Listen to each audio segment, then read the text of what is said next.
Hola, buenas tardes.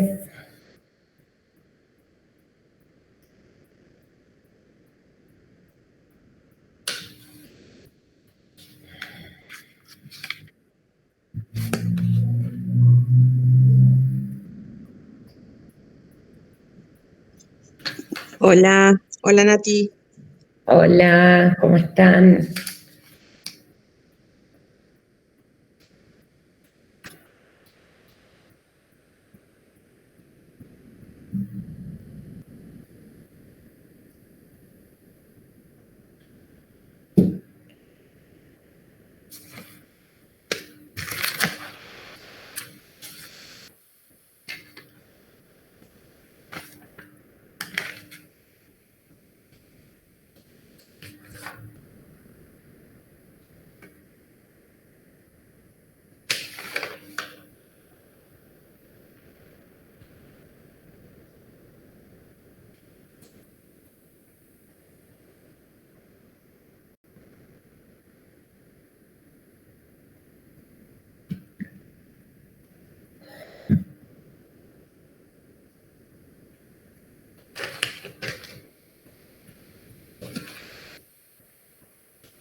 Hola, ¿cómo andamos? ¿Me escuchan bien?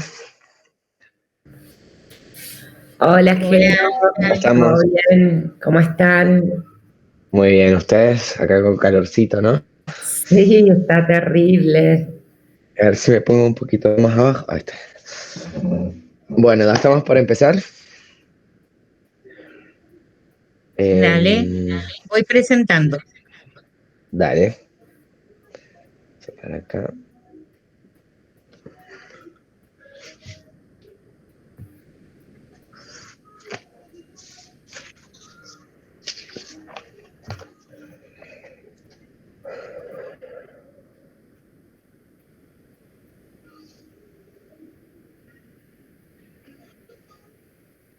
Bueno, abordaje integral y asesorías en IBI le vamos a seguir hablando sobre la temática, sobre, bueno, cómo generar, bueno, cuál sería el objetivo de la asesoría. Que, bueno, garantizar las interrupciones del embarazo, principalmente seguras, de calidad. O sea, ¿por qué decimos seguras? Vamos a buscar siempre el mejor método para la persona en particular que vamos a tener enfrente en cada caso, el usuario de la ley, ¿sí? De calidad, bueno, obviamente que siempre tratando de de generar un ambiente propenso para que la persona se sienta cómoda, pueda informarse tranquilamente. Entendamos que esta es una temática que tiene mucha ansiedad alrededor, viene teniendo mucha carga emocional normalmente, entonces, bueno, hay que estar atentos también a todo ese sentimiento que puede estar, esos sentimientos que puede estar pasando el usuario.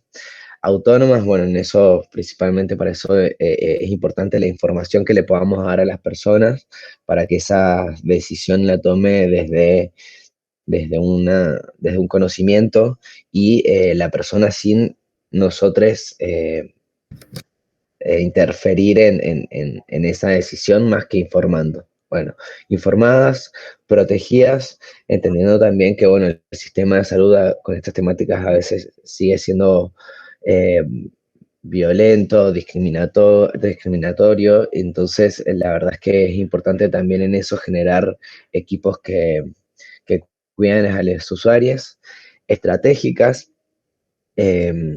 Cada usuario vamos a ver que va a tener su historia, la cual vamos a tener que escuchar atentamente y poder armar un paso a paso de lo que vamos a seguir según lo que la persona va necesitando y podamos hacerlos y tratando de no interferir con el resto de su vida o hacerlo lo menos posible.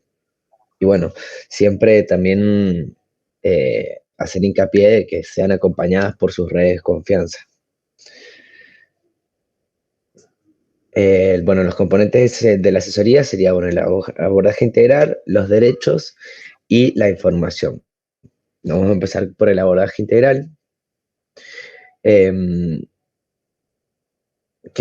¿Cuáles serían los principales rectores del abordaje integral?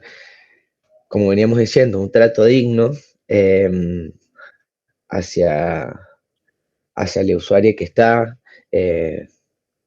lo que, bueno, cosas que veníamos planteando, por ejemplo, si viene un adolescente, hacerle entender que ese es su espacio, que escuchar lo que tenga que decir, tratar de poder dar esa información que va necesitando en el momento exacto para que también su ansiedad se pueda ir calmando un poco y haciendo sentir segura a esa persona que, bueno, entendamos que lo que menos se viene sintiendo probablemente es seguro, tranquila esa persona porque normalmente son situaciones en las que, bueno, primero está la ansiedad de si estaba o no embarazada esa persona y después ver que en la posibilidad de su vida que iba a hacer con esta situación, ¿sí?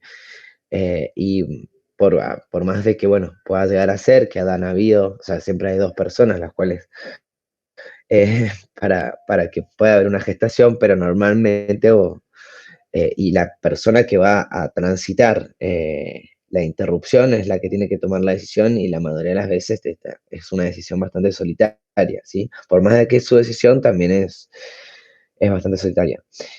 Intercambio de saberes, bueno, eso también es la escucha activa, atención de calidad, intentar, bueno, dentro de todo lo que se pueda y para eso es importante también los equipos que podamos generar, ¿sí? Porque esas son las redes las cuales van a hacer que esa atención sea de calidad, ¿sí? Si sé que donde yo voy a mandar a esa persona a hacer una ecografía, la van a atender correctamente, y si no estoy tan segura, también reforzar diciendo los derechos de esa persona. Si vamos generando esos equipos, esa atención se va haciendo de calidad. Información amplia y completa, confidencialidad, bueno, eso también por ahí, también en lugares más grandes, eso también es importante hacer hincapié, ¿sí?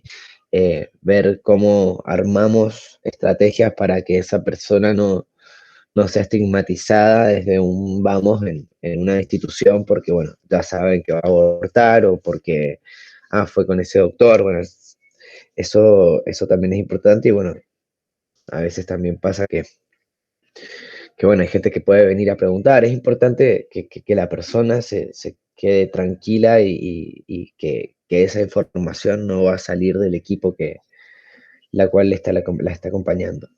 La privacidad, promover y respetar la autonomía, o sea, eso, bueno, lo repetimos, ya es parte de la información y de nosotros no llevar esa decisión para ningún lado que nosotros creamos más correcto. Acceso a la información, celeridad de la atención, entendamos que la ley también plantea 10 días para que nosotros podamos garantizar este derecho, ¿sí? Obviamente que también va en las posibilidades de la persona, a veces también se puede charlar, eso ha pasado que me han dicho, mira, tengo que viajar, bueno, y se va armando la estrategia, pero bueno, nosotros sí tenemos ese límite por la ley. Em, bueno, y obviamente, idealmente lo que venimos hablando es que eso se genere un equipo interdisciplinario. Obviamente, bueno, también hacer hincapié en que no tenemos que obligar a la persona a que tenga que sí o sí estar en contacto con muchos profesionales o no de la salud para llegar a acceder a esta interrupción, pero sí darle la oportunidad y sí como equipo también actuar eh, en red para que el acceso a la ley sea más rápido, de calidad y bueno, mejorándonos nosotros también. Seguimos. La recepción y la orientación es importante también, bueno, poder generar un ambiente en que la persona como decía, se sienta cómoda. Hasta la semana 14 y 6 días, o sea, 14 inclusive, la persona no necesita darnos el por qué quiere interrumpir, decirnos el por qué quiere interrumpir, ¿sí? Pero muchas veces, y la mayoría de las veces, lo suelen querer contar o como que ya lo vienen pensando, entonces también es importante escuchar a la persona que pueda también plantear eh, lo que quiera plantear, también contar la situación en la que está o no, cómo va a poder encarar este proceso, porque bueno, es un proceso que tiene un par de pasos que hay que seguir y es importante también que podamos, al escuchar a la persona, hacer hincapié en que, bueno, esto tiene una importancia en que no tienen que pasar muchos días, muchas semanas, ¿sí? Mientras más semanas pase, bueno, puede dejar de ser un eBay, pasa a ser un ILE y también ya podemos necesitar una internación. Entonces, bueno, se va complejizando. Entonces, lo importante es que lo hagamos lo antes posible, pero sí también siguiendo la, una estrategia en que la persona pueda hacer todo lo que nosotros necesitamos para siempre cuidar su salud, ¿no? Bueno, la escucha activa, sin prejuicios, atendiendo a las determinadas situaciones que puedan afectar el bienestar de la persona. Eh, bueno, lo repito, pero vamos a ir haciendo estrategias como equipo bueno, para que esa persona, porque bueno, por ahí es un adolescente que no se lo quiere contar a los padres, pero bueno, lo va a hacer con la tía, entonces todo eso lo tenemos que escuchar para decir, bueno, mira, tenés que estar en la casa de tu tía durante cierta cantidad de tiempo, tener la posibilidad de un traslado, si llega a pasar que tenés que ir a una guardia, contárselo a alguien no es para obligar a la persona, pero no, una persona que haga una interrupción sola en su casa, que nadie lo sepa, si le llega a pasar algo, nosotros no nos vamos a enterar.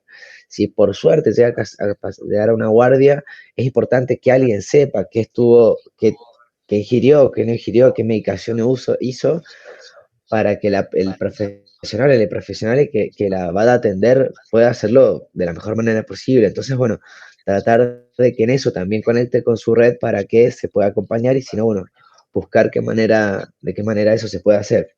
En algún momento también con los socorristas y con ciertos grupos que se van armando, eso también se puede llegar a organizar, pero bueno, para eso también tenemos que estar eh, muy atentos en la entrevista para que nada de esos detalles queden sueltos, ¿sí?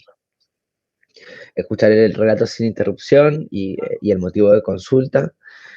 Además también es eso, es importante la escucha porque, bueno, la persona también va pudiendo a veces decir cosas que no las ha podido decir en otro lado a otras personas, siempre y cuando se genere ese ambiente, ¿no?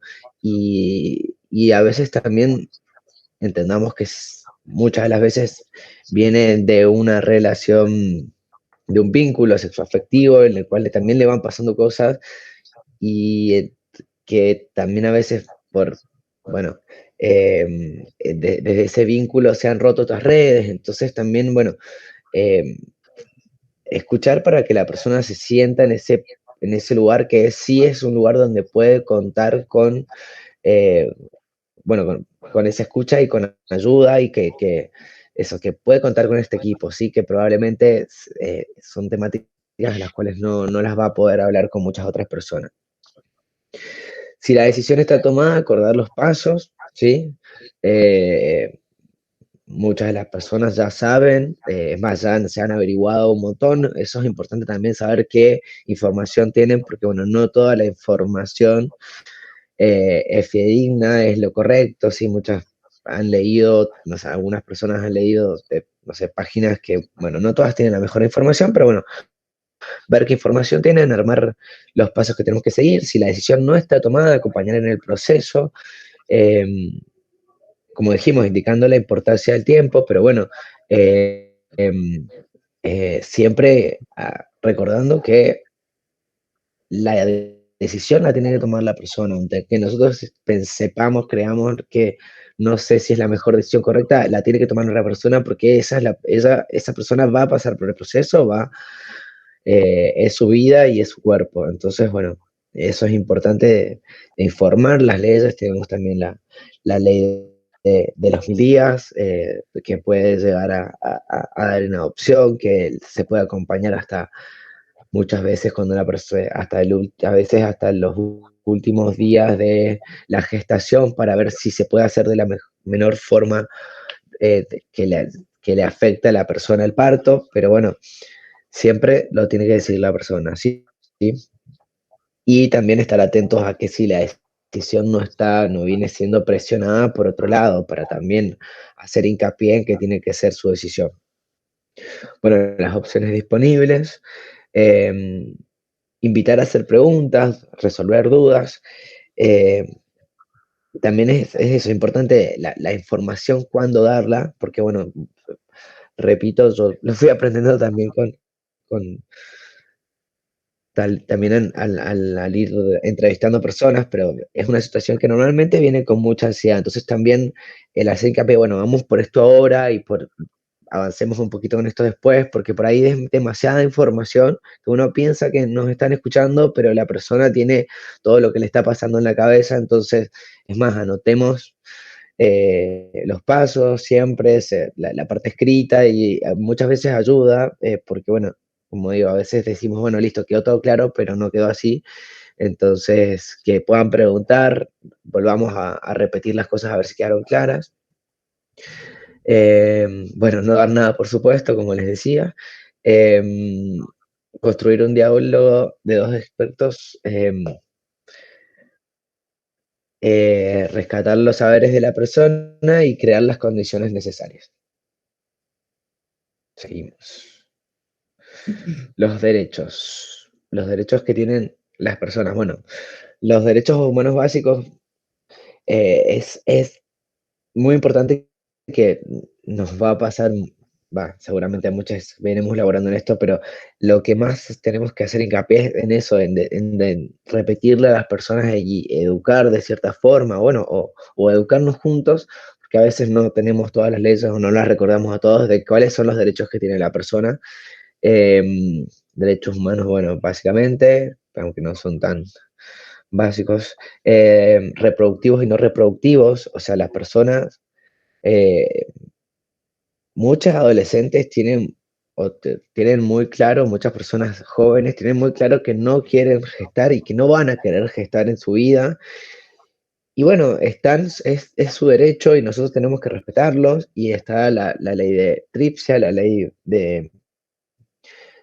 sea, que es la misma para hacerse vasectomías. Está la ley de fertilización asistida también. Tenemos los derechos del paciente, los derechos de protección de datos, y bueno, la ley de interrupción legal del embarazo y la ley también de 1000 días.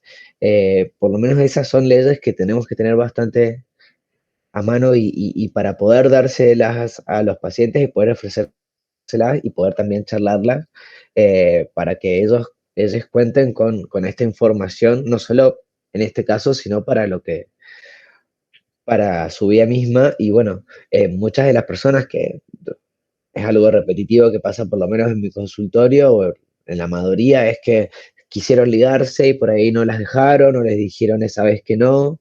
Entonces, bueno, también acompañar esas decisiones y porque, bueno, es importante que esa persona pueda ejercer su derecho y que no sea algo arbitrario, que un MI que elija por esa persona. Y bueno, esas cosas a veces pasan mucho, principalmente a veces por desinformación, son leyes nuevas, son leyes que, pero bueno, es importante que esa parte educativa también la tengamos presente.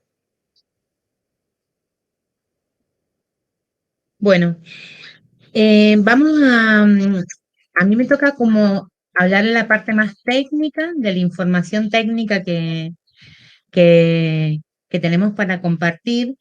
Desde mi experiencia de los espacios de asesoría, siempre está bueno trabajar el concepto de aborto seguro.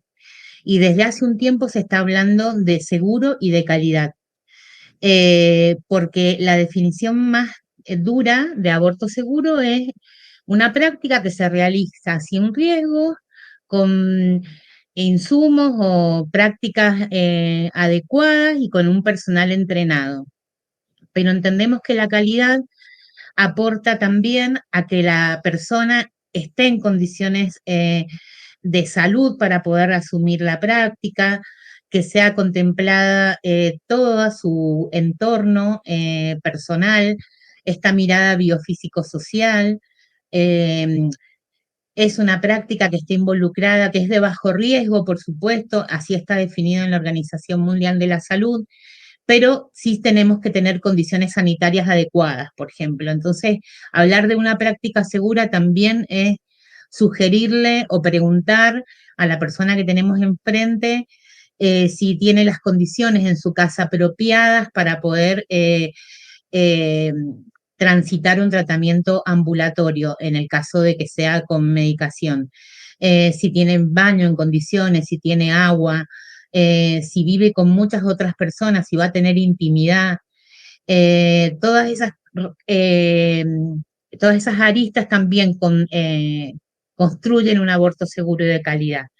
Hablar de la edad gestacional, la información necesaria dependiendo de la edad gestacional. Nosotros podemos acompañar y sugerir los abortos ambulatorios y autogestionados y autoadministrados hasta la semana 12 inclusive. Después de la semana 12, 13, que todavía están en el marco legal de la IVE, se sugiere que sean un sistema de segundo nivel de atención. Entonces, esto hace referencia a la edad gestacional, guiada o practicada por personal debidamente capacitado y entrenado. También un poco la idea de que yo hable de la parte más dura de lo que es drogas en sí, es también para que corrernos de que esta información no solo la manejan los médicos, ¿no? Que otros profesionales, otras ramas de la salud podemos manejar esta información. ¿Qué tipos de tratamiento están disponibles? Esto siempre es bueno contarlo porque nosotros hablamos de poder que la persona pueda elegir. Todo el tiempo hemos hablado de la autonomía a partir de la información. Si nosotros le podemos explicar qué tipos de tratamiento están, la persona podría elegir qué tratamiento, ¿no? Eso sería lo ideal. Pero en Mendoza, por ejemplo, hay tratamientos que solamente se practican en el segundo nivel de atención. Entonces está bastante sesgado esto, pero la información está bueno tenerla. También, como verán, hay tratamientos farmacológicos de una sola droga o de combinados. Eh, los tratamientos combinados tienen la misma efectividad que los tratamientos instrumentales de bajo riesgo. No así el farmacológico solo, que es el misoprostol, que tiene una efectividad de 85%. Es decir, que esta información está bueno darla a conocer porque es la persona la que elige, ¿no? Poderle decir, mira, con este tratamiento de 100 personas que usan, a 15 no le funciona. En cambio, versus que de 100 personas solo a 2 puede no funcionarle. Por suerte, para las adolescencias está autorizado el uso farmacológico combinado. Es uno de los criterios de elegibilidad para usar misoprostol y mifepristona. Eh, También otro de los criterios es tener cesáreas anteriores, 2 cesáreas o fracaso del primer tratamiento farmacológico. Durante un tiempo, a esta parte, hasta más o menos de un año, solo nos manejábamos con misoprostol. Inclusive la persona podía llegar a tener repitencia de 2 o 3 tratamientos hasta que fuera efectivo usando misoprostol. Después se abrió la puerta a la posibilidad de la aspiración manual endouterina. Pero, como siempre, está en segundos niveles de atención, se generan, los segundos niveles de atención tienen cupos de cama establecidos, entonces por ahí van a lista de espera y la práctica, pongamos ejemplo, la persona llega con 11 semanas, llega al segundo nivel de atención y si va a una lista de espera puede llegar a tener la práctica a las 16 semanas. Entonces, esto también es importante comunicarlo, que no es mala voluntad del servicio, no hacerle practicarle la aspiración manual endouterina antes de tiempo porque no lo quiere hacer, sino porque tiene que ver con la disponibilidad, porque eso baja, esto que nos venía contando Jero, estas personas traen consigo todo un contexto de ansiedad y empiezan a sentir malestares en la espera. Si uno les comparte esta información, que no es mala voluntad, sino que tiene que ver con la organización del sistema de salud, la espera es un poco más amigable. Entonces, tenemos tratamientos farmacológicos de una sola droga, que es el misoprostol, los combinados, que es mifepristona con misoprostol, y el AMEU, que es la aspiración manual endouterina. Los farmacológicos son ambulatorios, las sugerencias que lo pueden hacer ambulatorios y autoadministrados hasta la semana 12, inclusive algunas personas llegan hasta la semana 11, inclusive depende del nivel de complejidad que se maneje, ¿no? En el lugar donde trabajo, eh, se pueden hacer de manera ambulatoria, en la casa, con condiciones seguras, como veníamos contando. Sí o sí, la aspiración se debe hacer en un segundo nivel de atención y es realizada por un médico que está debidamente entrenado. Los manuales de la Organización Mundial de la Salud dicen que los licenciados y licenciadas en obstetricia y enfermeros también podrían practicarlo, pero nuestras incumbencias en la Argentina no nos autorizan, pero en otras partes del mundo lo hacen enfermeros u obstétricas. También está bueno poder contar estas cosas a las usuarias. Es parte de la información, aunque parezca que es un exceso, porque entonces también permite que la persona vaya eligiendo, ¿no? En algunos casos, por ejemplo, el uso de tratamiento farmacológico está contraindicado. Eh, Ejemplo, no sé, alergia a la droga, o por ejemplo, a mí me ha tocado tener adolescencias que hacen deportes de alto impacto y están anticoaguladas. En ese caso no pueden pasar por un tratamiento farmacológico porque estarían en riesgo. Entonces en eso se elabora una derivación responsable a un servicio de segundo nivel y se les practica directamente el AMEU. Podría ser un criterio ¿no? Bueno, vamos a hablar puntualmente de la mifepristona, cortito, no es para que sepamos demasiadas cosas, pero sí debemos saber que es una droga que bloquea a la progesterona. La progesterona es la hormona necesaria para que un embarazo continúe. Y también favorece las modificaciones del cuello uterino. Si siempre yo les hago a las mujeres hacer este ejemplo. Tóquense, si quieren, la punta de la nariz con cierta resistencia y van a sentir la consistencia que tiene la punta de la nariz. Y ahora tóquense el labio, los labios. Verán que es mucho más blando. Entonces, yo les explico que la acción de estas drogas tienen que tratar de que la consistencia pase desde como está la punta de la nariz al labio. ¿Para qué? Para que tengan mejor adaptación y receptividad al paso de esa medicación en el cuerpo. Esto de modificar el cuello uterino provoca malestares, van a sentir molestias, entonces en principio es bueno contarlo. Es de 200 miligramos y se toma. Es una medicación que es de vía oral. Se toma con agua, es un solo comprimido. Se sugiere que se tome entre 24, 36 o 48 horas antes de usar el misoprostol.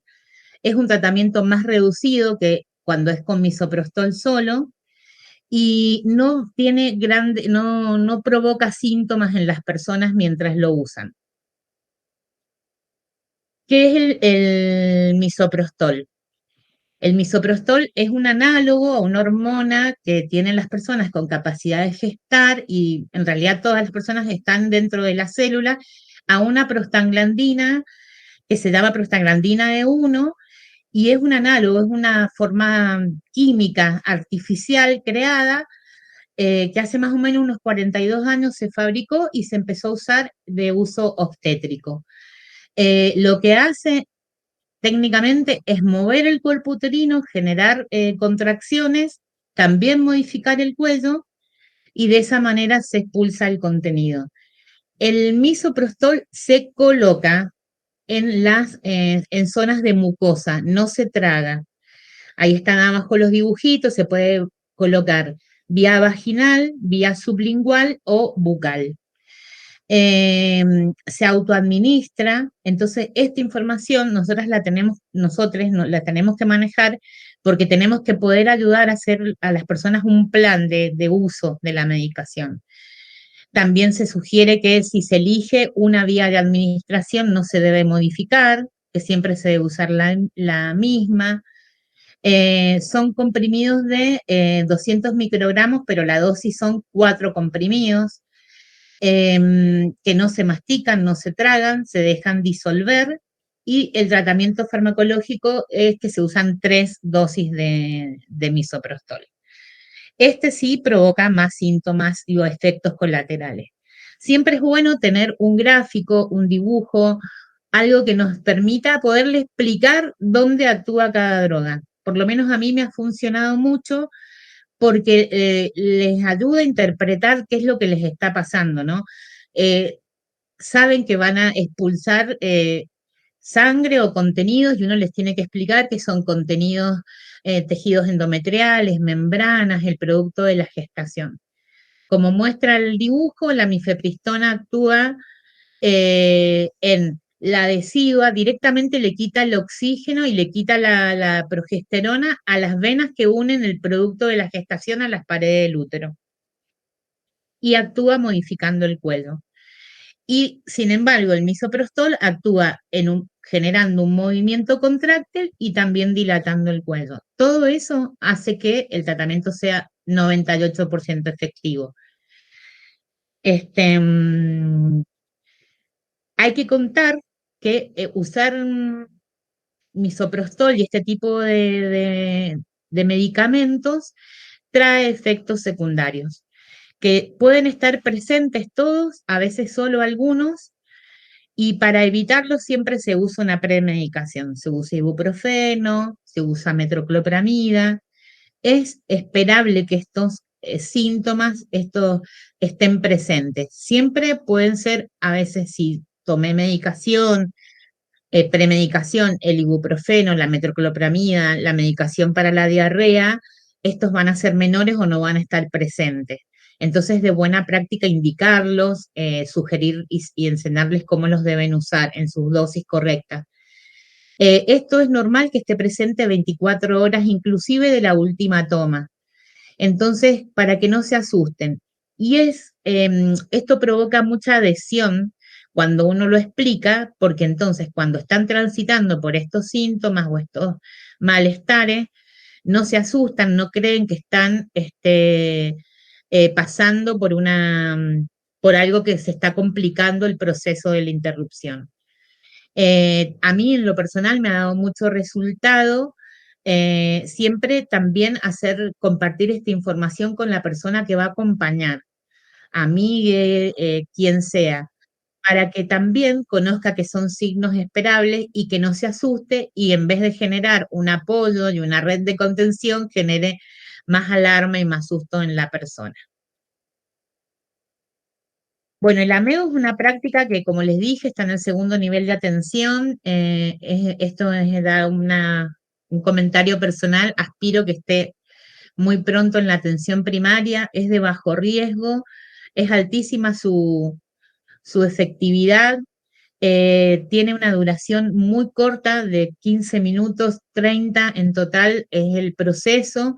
Son jeringas silenciosas, no hay un ruido ambiente, ni hay imágenes cruentas, ni nada, y suele ser sería ideal que pudiera ser una de las formas electiva. La experiencia que tengo, que la gente que lo elige, es por eso, porque es práctica y porque comienza y termina y es de forma ambulatoria.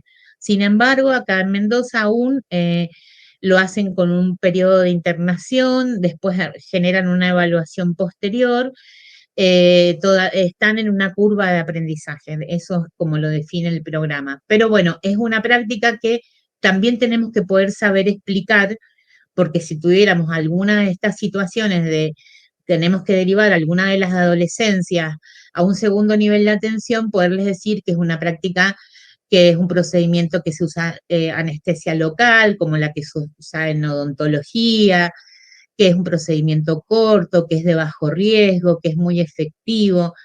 Entonces, esta es la información que nosotros tenemos que poder dar en relación a este tratamiento, no puntualmente la técnica. Siempre es bueno apodarse, material de apodo, la folletería que está, hacer nosotros mismos dibujos de la anatomía, explicar, para que, primero, no subestimar que el otro no va a poder entender, eh, porque es mucho mejor la adhesión al tratamiento cuando tienen realmente la información representada más gráficamente. Podemos tener maquetas a mano o los dibujos que usamos en las filminas. Yo suelo usar un PowerPoint que ya lo tengo armado y muestro las imágenes como para que sirva de apoyo, ¿no?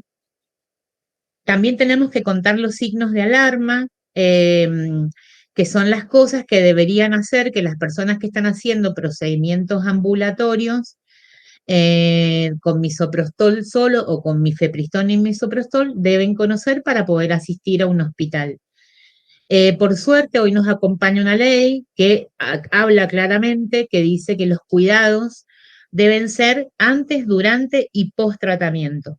Antes de la ley, las personas que tenían, bajo inclusive el marco de la ILE, que era legal, pero había que hacer un informe de causal y eso, tenían mucho temor a ir a las guardias, porque las denunciaban, porque las violentaban. Entonces, en general, eso provocó muchísimas muertes por causa de abortos inseguros o de personas que no asistían cuando lo necesitaban. Esto hay que modificarlo, este paradigma hay que correrlo del lugar. Yo suelo decir que estos son los signos de alarma, pero puede haber otra cosa que acá no esté descripta y que a la persona le provoca inseguridad o intranquilidad estar a su casa, siempre va a ser mejor que la adolescencia vaya a la guardia ginecobstétrica, no a la de la salita del barrio, porque no le van a dar respuesta. Y es preferible que sea evaluada por un profesional y que le diga, está todo en condiciones, podés ir a tu casa y estar tranquila, a que esperar pensando que no es nada de lo que está descrito. A veces es misma tranquilidad, a veces es mareo y no está descrito acá y de repente el mareo se hace presente, es mejor que vaya.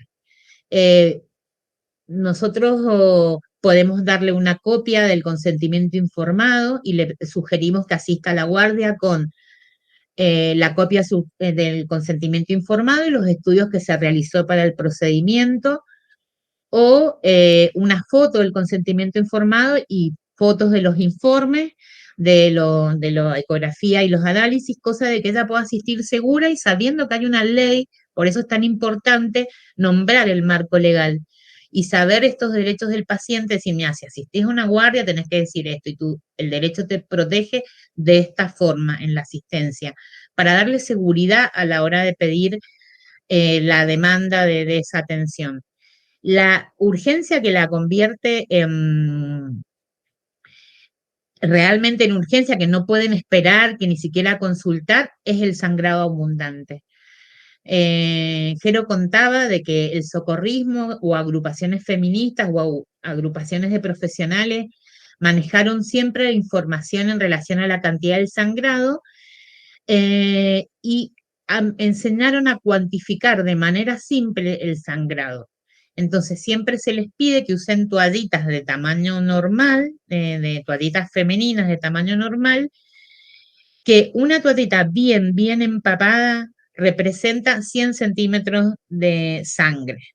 Entonces, lo esperable es que una persona tenga 2 toallitas bien empapadas o menos en 2 horas. Y ese es el parámetro que nosotros le tenemos que compartir a la adolescencia, a la persona que tengamos enfrente. Este es el límite. Pasás de más de 2 toallitas empapadas, es motivo de ir a la guardia. Lo que dice que empapando 4 toallitas tenés que asistir a la guardia, porque imagínense, ahí estamos hablando de 400 mililitros de pérdida de sangre, y para dar definición de hemorragia son 500 mililitros, estaría muy cerca de estar en riesgo. Siempre digo lo mismo, la ley nos ha venido a ayudar. Consulten, lo ven abundante y son 2 toallitas, pero lo consideran muy abundante, mejor que consulten y no se queden en su casa pensando que están dentro de lo normal. Hablar de las características del sangrado. Bueno, otros signos de alarma es que persista la fiebre, que el sangrado tenga mal olor o un olor diferente, que el dolor sea muy intenso y no se me calme con el analgésico, que me dé alergia, que me dé mareos, desmayos. Hay que hablar de qué cuidados especiales hay que tener. Imagínense que es un útero que tuvo una modificación provocada por drogas, que dilató un cuello, y entonces esto es, el término más técnico sería que el cuello queda permeable, abierto. Entonces la idea es no tener ningún uso de mi vagina o de la vagina para poder que no sea un riesgo que nos permita que asciendan bacterias al interior del útero. Entonces ahí vienen todos los ejemplos que les parezcan oportunos para decir que no tienen que introducir a la vagina. La ducha de la agüita del bidé, juguetes sexuales, dildo, vibrador, tapones, copas menstruales, no sumergirse en el agua, todo lo que los dedos, no usar, no introducir nada a la vagina. Frente a las relaciones sexuales, si tuviesen, la idea es que no sea con penetración vaginal, pero si no lo pudieran evitar, usar preservativo, y si no pudieran usar preservativo, sugerir la anticoncepción rápida, porque la fertilización se estima que la ovulación se retorna entre los 7 a los 10 días. Entonces la mujer, o la persona con capacidad de gestar, aunque esté con el sangrado post-aborto, ya puede estar, haber recuperado su fertilidad, y esto le puede permitir que se relaje y diga, bueno, no estoy expuesta a un embarazo no deseado, no intencional. Evitar el uso de aspirina y las precauciones que hay que tener. Hay que preguntar si tiene DIU colocado, porque lo que se debe hacer es retirar. Si está dando de mamar, hay que extraer la leche antes, y después se deja de lactar hasta las 5 horas después de usar el último misoprostol. En las normativas más a nivel OMS y otras entidades científicas internacionales no ponen como requisito la ecografía. Para nosotros en Mendoza, en nuestra curva de aprendizaje, la ecografía es importante porque nos ayuda a descartar el embarazo ectópico y a tener certeza de la edad gestacional. porque está contraindicado en un embarazo ectópico el uso de misoprostol. Y bueno, las personas que tengan problemas de coagulación, o este ejemplo que les puse recién, personas anticoaguladas por alguna otra enfermedad. Y acá el poner la vacuna inmunizarlas con partogama, ahora dice embarazos menores de 12 semanas, ahora ha cambiado. En el 22 hubo una actualización de la normativa y esto se realiza después de la semana 12 de gestación. Eso ha sido modificado. Buenas prácticas es también sugerir información que está buena dar, qué cosas necesita para el tratamiento, ¿no? La medicación, toallita femenina, tener termómetro, bolsa agua caliente o semida para el vientre, saldo en el celular. Todo eso es lo que nos hace esto de el abordaje integral que hemos venido hablando durante todo el tiempo. Todo esto es lo que hace que sea un aborto estratégico, una interrupción estratégica. Inclusive ayudarles a organizar el horario del tratamiento. Ahí Jero ponía de ejemplo a adolescencias que no quieren que sus padres se enteren. Entonces, muchas personas, muchas adolescencias han organizado la toma de las pastillas mientras los padres estaban trabajando, por ejemplo. Entonces, es poder construir con ellas un diagrama de colocación de la medicación en los horarios que son más seguros para la intimidad de esa persona. O pensando en adultos, trabajan y no pueden pedir permiso porque trabajan en lugares precarizados y donde los pueden llegar a despedir, o mismo a adolescentes en esa situación, también, bueno, que lo planifiquen para el fin de semana o que lo planifiquen de noche. Eh, Siempre buscar lugares cómodos y tranquilos para hacer la práctica, tener dinero para movilizarse o alguna logística, amigue, familiar que me pueda llevar a la guardia por si necesito consultar. Y proponer compañías amigables, amigos, familias, agrupaciones. Antes se acompañaba mucho telefónicamente. Eh, Como sugerencia, son personas con mucho nivel de demanda las personas que hacen interrupciones. Entonces, hay que tener mucho cuidado de dar nuestros teléfonos personales porque por ahí eh, pasa a ser, bueno, generan una dependencia con la persona, y la verdad que por ahí la invasión tanto en nuestras vidas no está buena. Y sin nombrar la importancia del control post-IVE, que se hace a las 2 semanas. También preguntan muchísimo, o es bueno decir que una de las formas de corroborar el éxito del embarazo es la disminución de los síntomas del embarazo. En general, se pregunta si tienen síntomas relacionados a la gestación: náuseas, cansancio, vómito, mucho sueño. Entonces uno les debe informar que si el tratamiento fue exitoso, estas hormonas del embarazo que provocan esta sintomatología van a ir disminuyendo los niveles, y lo esperable es que a los 2 días ya no sientan esto. Eso es un autotest de que está bien.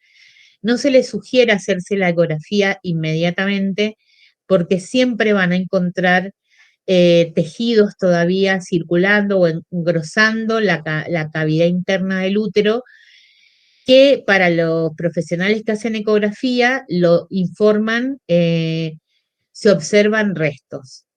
No, entonces, ahí nomás se correlaciona con restos del producto de la gestación. Y a veces son coágulos, a veces son otras membranas que solo el cuerpo se encarga de eliminar. Cuando uno aconseja la ecografía, que no se espera las 2 semanas, cuando el sangrado no estuvo presente o fue muy escaso y no representativo, entonces me hace pensar que el tratamiento no funcionó, y entonces mejor me hago la ecografía porque conviene tener repitencia del tratamiento lo antes posible. Bueno, eso, la revisión de los síntomas, dolor, sangrado, coágulos, encenarles, que va a ser intermitente, que va a tener diferentes características, colores, abundancia. Cómo está su estado emocional, su examen físico general, la elección del método anticonceptivo, es un buen momento para la IPEO, para poder usar métodos de larga duración. Hay algunas medicaciones, por ejemplo, en muchas situaciones de las adolescencias que están en riesgo, se puede colocar el implante subdérmico antes inclusive que haga el tratamiento farmacológico. Entonces tenemos la garantía de que tiene cobertura anticonceptiva, siempre y cuando sea el deseo de la persona y que esto sea una elección y que se pueda construir una estrategia de cuidado con esa persona. Y recordarles que la ovulación retorna entre el séptimo y los 10 días.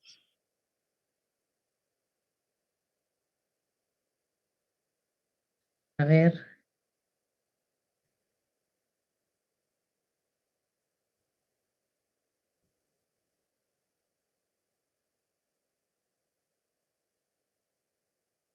Bueno, Bueno, eh, no sé si así les ha es. quedado pregunta, si les sirvió el contenido, si prefieren. Estuvo muy bueno. Ceci, Jero, les hago una consulta. Ustedes, digamos, como consejería o asesoría, ¿tienen, digamos, posibilidad de proponer el método? Digamos, decir, mira, esta chica, por ejemplo, que vive muy alejada de un centro de salud o del hospital o que viven, digamos, en un lugar, nos parece mejor este método, digamos, como para, pensando siempre en la AMEU, creo que se llama, Sí, sí. si pueden, digamos, proponer directamente y que no pase por un tratamiento farmacológico. Sí, muchas, por eso también se hace una analítica y hay veces que si tiene algún factor de riesgo la persona, puede ser hipertensión o ha tenido una cirugía hace poco tiempo o los niveles a veces hepáticos altos, porque Ujú. acordémonos que el misoprostol va directamente por el hígado, se propone y por algo está también la red armada en el programa, que es si el primer, o sea, para derivar para internación de 13 a 16 semanas, derivamos al Parroicien y de 16 semanas en adelante se deriva al Lago Mayor. Ah, Eh, perfecto. y se hace, por supuesto. La verdad que últimamente viene, por suerte, más que todo por el boca en boca, las personas llegan eh, bastante o sea, al principio de la gestación, por suerte, ahora las consultas.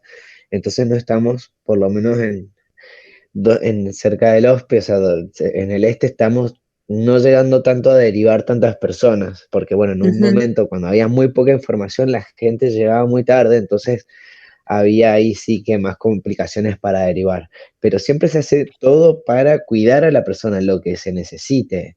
Y aparte, bueno, Ujú. lo que decía Ceci ahora con la mifepristona, que la tenemos accesibilidad a esta nueva medicación, uno de los nuevos parámetros también para darla es que la persona viva en la zona rural. La Entonces, ruralidad. como Ajá. tiene Ujú. la ruralidad, claro, como Ah, tiene mira menos qué bien. síntomas, funciona, Ajá. es más efectiva y bueno, es más rápido también, es una de las nuevas indicaciones es esta.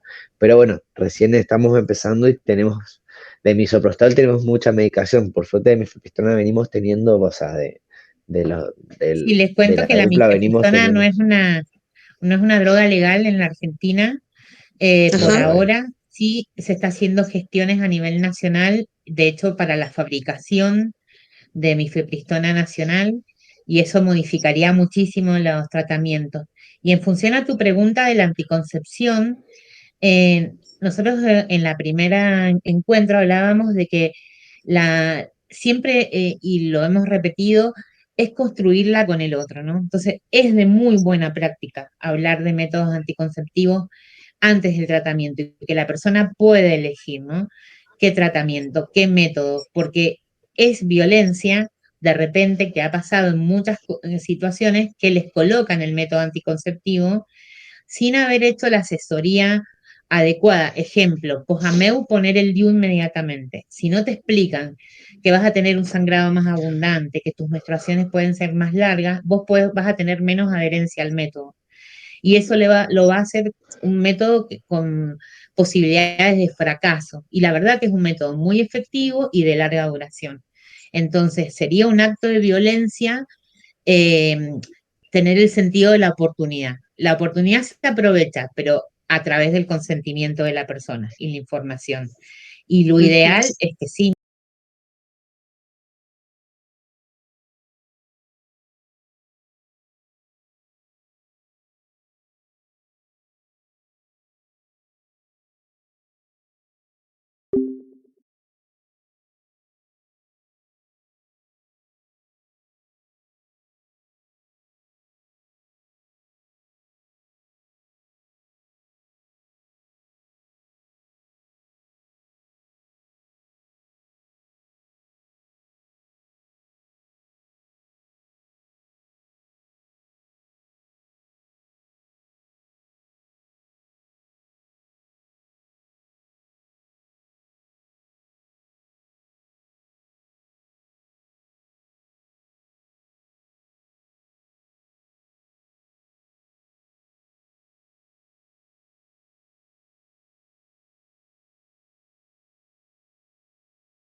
No sé si cada uno de los profesionales que estemos ahí tengamos que hacer un PowerPoint o por ahí unificar criterios entre Exacto. todos y contar Sería con re bien ese eso. material para que todos, digamos, también manejemos la misma información para las usuarias.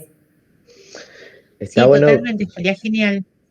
Sí, aparte igual que cada uno también pueda ir generando sus estrategias y demás, pero, podemos ir sociabilizando así info o armar, si tal vez por ahí un power es complicado si no tenemos la compu ahí en el momento o demás, pero de última unas filminas o algo que tengamos ahí a mano en los consultorios como para ir graficándolo. Eh, Ujú. yo la verdad que power no uso, pero porque a veces son un montón, Yo, pero a mí me ha dado resultado y también tenemos otra modalidad. Yo era parte del equipo de IBE del 168 y yo daba junto con una psicóloga el espacio, lo llevábamos adelante y usábamos el PowerPoint y también tenía la característica de ser grupal. Lo Ajá. grupal eso está tiene buenísimo. como la riqueza de que la pregunta que hace otro me enriquece o me informa a mí.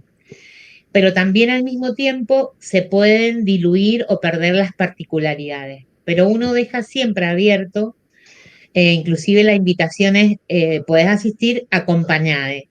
La idea es que también vaya la persona que va a estar ese momento del tratamiento con la adolescencia o la persona que va a interrumpir, para que maneje el mismo nivel de información y realmente sea un sostén emocional o un sostén afectivo, un apapacho y no alguien que no sume. Con las adolescencias también es un riesgo porque las madres quieren tomar algún protagonismo y a veces las mismas pibis dicen, no, porque se pone re intensa, prefiero que esté, no sé, fulana de tal. Y bueno, se respeta la decisión de la persona. Y se da la posibilidad en el espacio de asesoría grupal, que es muy enriquecedor porque a lo mejor tengo características un poco tímidas y no me animo a preguntar, pero otro hace la pregunta que yo necesitaba o quería hacer, entonces me voy enriqueciendo, ofrecer la posibilidad de, si tienen alguna pregunta más personal, dejar abierto el espacio para que las puedan hacer a la consulta. Silvina, Bien. habías levantado la mano. Hola Jerónimo, ¿qué tal? Bueno, Mira, bien, ¿sabes qué? Me surgió una duda mientras los escuchaba. Siempre se habla de la paciente, de la familia, inclusive en la otra clase también lo puse como que tenía todo un entorno esa paciente. Ahora yo me pregunto, si el papá de ese bebé no quiere que se realice el aborto y la chica sí, ¿cómo tendríamos que actuar en ese caso? primero, para entender que van a haber, para que entendamos la situación planteada de los derechos. Todavía no hay bebé, todavía no hay papá, ¿sí? Yo lo planteo como donante de esperma por ahora, como para decir un término que no hiera ningún tipo de susceptibilidad, porque entendamos que no sabemos cómo está esa relación, ese vínculo, o cómo fue, cómo fue el producto, o sea, si esa relación sexual fue consensuada o no, eso tengámoslo abierto siempre porque no sabemos cómo ha sido, ¿sí? Entonces, por ahí al decir esas palabras como papá o bebé, podemos hacerle mucho daño a la persona que está delante nuestro. Y después que la ley lo dice, la persona que gesta es la que toma la decisión. Lamentablemente, la decisión del donante de esperma llega hasta el poder cuidarse o no, o tener la precaución de con quién o no va a tener una relación sexual, pero ya una vez que ese producto está dentro de un cuerpo de otra persona, la decisión es de la persona y de nadie más, ni nuestra, ni del Estado, ni de la otra persona, solamente de la persona que gesta. Por eso yo en las consejerías que también se hacen para anticonceptivos o para relaciones sexuales cuidadas para adolescentes o para personas adultas, que también a veces las tenemos que hacer, o sea, está buenísimo, pero es importante también a las personas con pene, varones cis, o que, bueno, que puedan llegar a terminar en este tipo de situaciones, que entiendan que su decisión llega hasta ahí, entonces que se cuiden y tomen responsabilidad de su decisión hasta ahí. de usar el preservativo correctamente, de si llegaba a pasar algo, también tomar las opciones que se pueden llegar a tomar antes, y que no puede obligar a nadie a gestar por más de que sea también ahí parte de su genética. Eso, por suerte, es parte de un derecho humano y nadie te puede obligar a gestar. Sí, inclusive me permito como, viste que nosotros todo el tiempo hemos hablado de mujeres y personas con capacidad de gestar Más. o personas gestantes, porque a poner solamente mujer o decirle mamita ya hace que la persona haya pensado un vínculo con esa gestación. Eso, y generalmente las personas que quieren o deciden autónomamente a partir de la información acceder a una interrupción, no han generado ese vínculo, lo cual las pone en otro lugar y lo viven como un proceso biológico, no como una maternidad.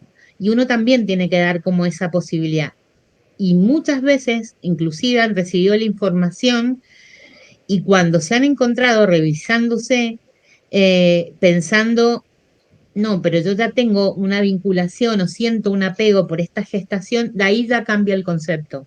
Y ella ya pasa a ser una persona gestante, pero que ya quiere maternar y se arrepiente.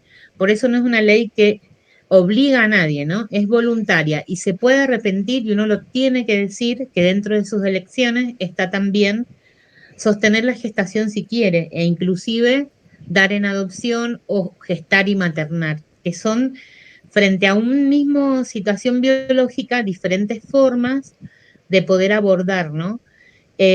Siempre la decisión va a estar en la persona, no en terceros. Yo tuve una experiencia, por ejemplo, de una adolescencia de alta montaña, donde su mamá llamaba para pedir la práctica y ella insistía que su hija quería interrumpir. Y la verdad, era el deseo de ella porque se veía reflejada en su historia personal. Cuando tuvimos la posibilidad, decíamos, no vamos a avanzar en nada hasta que no tengamos un encuentro con ella. Y cuando tuvimos el encuentro con la adolescente, la chica manifestó claramente que quería seguir siendo, o sea, que ella quería ser mamá, no tenía deseos de interrumpir.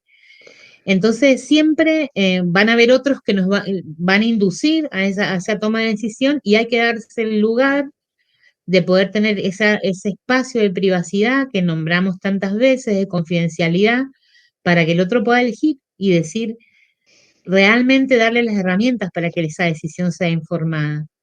Y los terceros son de palo, como que suena vulgar decirlo, pero es así, la decisión es de la persona que estando. Ah, perfecto, gracias. De nada. Y aparte de eso, lamentablemente también entendamos que a veces el acceso a la salud de muchas personas tiene muchas dificultades, más las personas alejadas o a veces personas que están siendo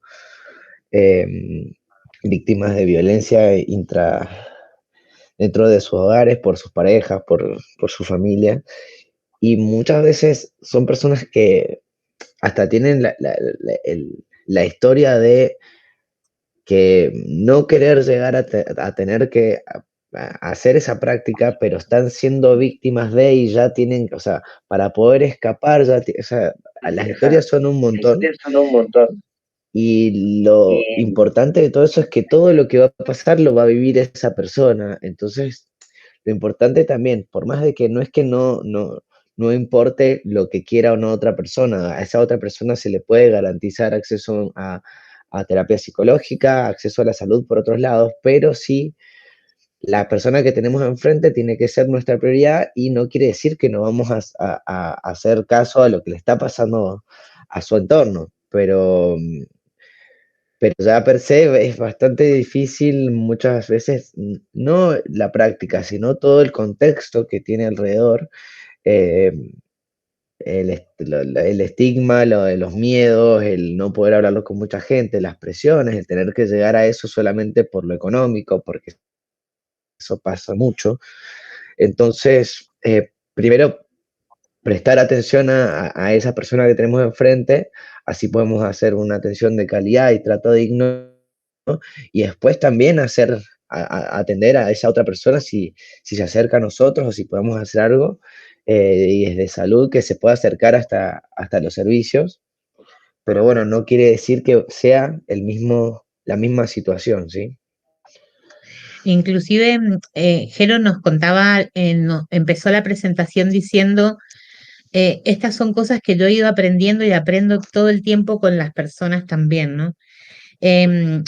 Durante estos 2 espacios que hemos querido compartir esta información con ustedes, hemos hablado de mucho de integralidad, mucho de singularidad, ¿no? Y eso, ¿no? Son situaciones singulares. La información es general. La mifepristona actúa de determinada manera, eso, pero la construcción de cada es personal, es personalísima. Entonces ahí viene la escucha activa, la empatía, y es donde nosotros tenemos que vamos a ir entrenando el oído, hasta en lo postural, ¿no? De la otra, si la ansiedad o el movimiento de sus manos, o cómo adhiere a la información, todo eso son condimentos que van enriqueciendo o complejizando o complementando la práctica, ¿no? Y eso es lo que es por eso que pensamos en situaciones singulares, hablamos de integralidad, hablamos de que sea biológica, social, psicológica, hablamos de emocionalidades, todo eso se contempla, ¿no? Entonces pueden haber espacios grupales, ¿no? Para la información o no, pero las entrevistas,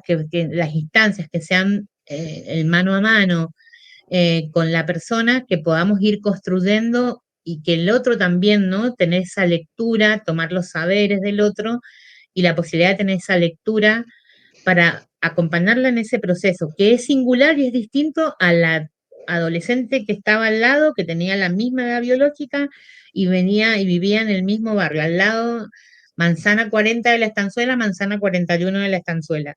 Pero digo, su contexto era otro y la escucha que yo tengo que tener la voy a ir adaptando a su contexto.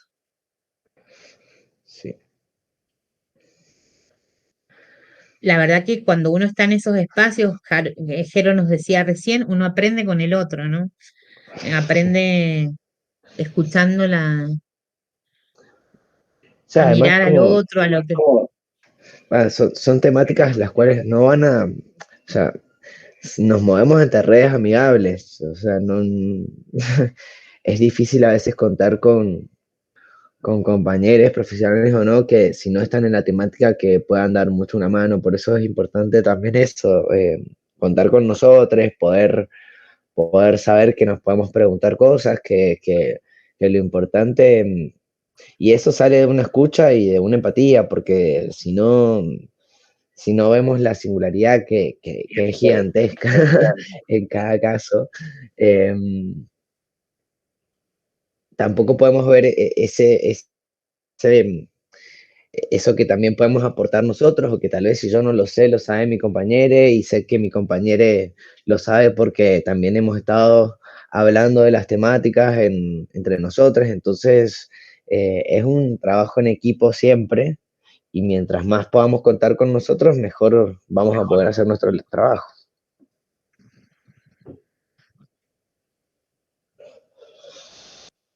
Bueno, sí. ¿No tienen más preguntas, si les parece? Vamos. Sí, no sé, les compañeros. Se quedaron callados. Bueno, me parece espectacular, excelente, re lindo que puedan compartir toda esta información con nosotros.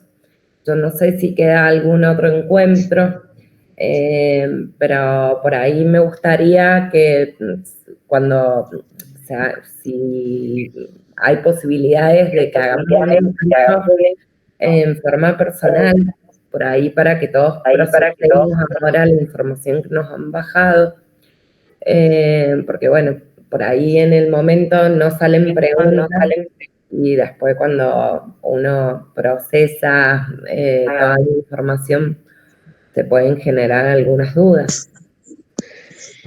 Podemos Vieron que hacer... ayer en la reorganización del servicio, vieron que teníamos momentos de capacitación, lo podemos proponer dentro de nuestra carga horaria, poner un espacio de podernos encontrar, aquellas personas que vayamos a estar en los espacios de asesoría de métodos anticonceptivos o de IBILE y que podamos construir juntos.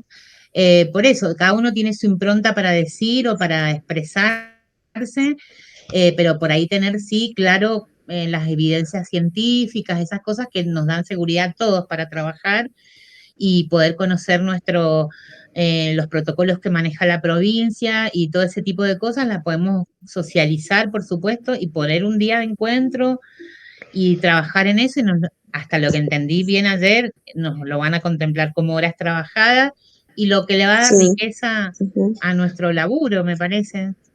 Sí, porque Está bueno, aparte está bueno. es eso, son cosas que la verdad se vienen poniendo en papel, o sea, en estudios hace muy poco, no es que tengamos mucha información, no es que tengamos mucho donde consultar. Y uno, porque bueno, tiene la red, el telefonito y va preguntando, pero si encima nos podemos juntar, y como ponerle recién yo le conté a la Ceci eso que me ha pasado con la MIFE, y son situaciones que van pasando.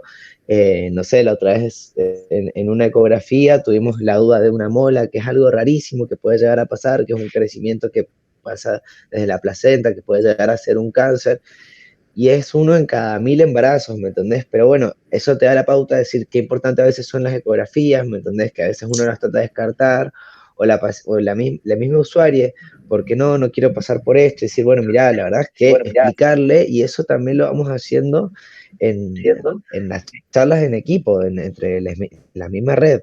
Entonces sería buenísimo por Sí, ahí, cada 15 días, sí, perdón. Inclusive en relación a eso que acabas de nombrar de las ecografías, que son actos súper violentos a veces, ¿no? Poder manejarnos como equipo de MOSI y asistir a los servicios ecográficos de la zona, que es donde vamos a derivar como equipo, ¿no? Y hablar con el profesional, decirle que la ley de violencia obstétrica dice que cuando una persona se va a hacer un aborto no tiene que ver ni sonido, no tiene que tener sonido ni ver imágenes, que no le tiene que decir mamita, mamita subite a la camilla, o hacer comentarios como, así que vas a abortar. Algún comentario que aumente el estigma de la persona. Se pueden hacer acciones de cuidado para poder derivar tranquila, ¿no? Esas redes también están pensadas dentro de MOSI y sería una estrategia que podemos tener como equipo. Que algunos vamos y visitamos algunos lugares, decir algunas cosas en relación a la medicación y ir armando circuitos de derivación seguras y de cuidadas para las personas y también nosotros por responsabilidad. Sí. Me parece buenísimo, chicos, sí. Así funciona, así logra funcionar de a poquito, porque bueno, si uno también va a las guardias cercanas y habla con las médicas y también sociabiliza su teléfono, mira, cualquier cosa me puedes preguntar, pero muchas veces también la violencia es más que todo susto y miedo, porque no saben, como les digo, a veces la gente no lee las leyes porque no está en la temática, entonces todas esas cosas también cambian un montón las ansiedades, y que también a uno le puedan preguntar, che, ¿qué pasó con esta persona? Es importante. Entonces, bueno, y todas esas cosas van saliendo así también en equipo, porque bueno, no solamente vamos, y también es importante eso, no solamente tenemos que ir les médicos a hablar con les médicos, ¿me entienden? Es como, está bueno que sepan que somos un montón, también a veces o hasta acompañar a alguna de las personas, son pasitos que se van dando y los vamos dando entre todos. Sí, un poco esa es la lógica más o menos lo que hablábamos ayer en el modo sí, como que no focalizar en la disciplina de cada uno, sino que poder, digamos, como crear un conocimiento compartido entre todas las disciplinas y demás. Sí. Totalmente. Me parece que esa es la lógica que quieren también plantear un poco y está buenísimo. Sí. Gracias, Ceci, Jero, genios. Bueno, un abrazo a ustedes. Bueno, espero que les haya servido, les haya gustado y ahí en relación a las capacitaciones pensadas por nosotros, nosotros eran estas dos. Pero podemos pensar No sabemos cuándo va a ser la inauguración, pero podemos pensar un espacio para la semana que viene y nos juntamos en modo sí, trabajamos un día Me encanta. y va a estar bueno. Sí, de última Por vamos ahí pongamos haciendo casos y para poder practicar Eso, de Ajá. última, para que eso estaría buenísimo, sí. eso está bueno. Mientras Bueno, que tengamos el tiempo. bueno, chao a todos. Chao, Estén bien, que te chicos, Chao, sanen. gracias. Ceci, chau, Chao. Jero, Chao, nos vemos, besitos, chau, Nos nos chau. vemos. vemos. Besos. Chao. Chao.